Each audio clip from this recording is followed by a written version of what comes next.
आइए एक सवाल है कि रूट अंडर 72 प्लस फिर root under 72 plus root under dot करके रूट के अंदर है सारा ही, ठीक है। अब प्लस में है, इसका मान आपसे पूछ रहा है, ठीक है। इसको निकालने का बहुत ही आसान आपको ट्रिक बता रहे हैं। इस ट्रिक के माध्यम से एक और इसी पर क्वेश्चन हम दिए हुए हैं, एक बताते हैं, एक आप अपना से बनाइएगा, ठीक है। देखिए जैसे इसमें क्या करना होता है कि 72 को दो भागों में बांटना है, मतलब इसका दो ऐसा गुणनखंड 72 का होना चाहिए जिसके बीच का अंतर एक होना चाहिए।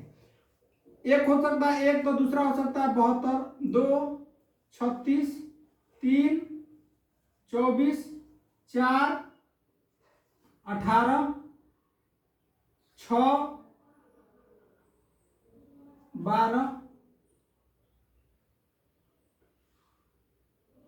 8, 9, यही हो सकता है इसका दो गुणनखंड। एक 72 का पेरा हो सकता है, 2 36 का, 3 24 का, 18। लेकिन हमको क्या करना है कि दोनों गुणनखंड के बीच में जो अंतर होना चाहिए, ये अंतर किसका कितना का आना चाहिए, एक। यानी दो भाग में 72 को करेंगे लेकिन उस दोनों भाग के बीच का जो अंतर हो एक का होना चाहिए। जैसे देखिएगा, एक का 72 का कोई अंतर पूछे तो कितना है, 71। 2 और 36 का अंतर कितना है, 34। 3 और 18 का अंतर कोई 24 का अंतर कहेगा तो कितना होगा, 19।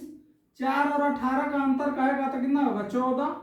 6 और 12 का अंतर 6 और 8 और 9 का अंतर कितना है, 1। यानी हमको ऐसा जोड़ा लेना है, यानी ऐसे दो भाग में इसको 72 को बांटना है कि उसका अंतर, दोनों का अंतर कितना आना चाहिए, एक आना चाहिए। तो कौन कौन सी संख्या का अंतर एक आ रहा है, 8 और 9 का। तो इस सारा का सारा हमारे लिए कैंसिल करेंगे और दो ही में कटेगा, एक 8 और एक 9। यानी एक कटा है आपका 8 में और एक है 9 में। दो इसका गुणनखंड हुआ, एक 8 और एक 9, दोनों का बीच अंतर एक का। अब बताइए, अगर बीच में प्लस का चिन्ह होगा तो आंसर बड़ा होगा, प्लस का चिन्ह होगा तो आंसर बड़ा होगा। अगर माइनस का चिन्ह होगा तो आंसर छोटा होगा। अगर माइनस का चिन्ह होता तो आंसर क्या हो जाएगा, छोटा वाला होता, ठीक है। यहाँ प्लस का चिन्ह है इसीलिए आंसर क्या होगा, 9 होगा।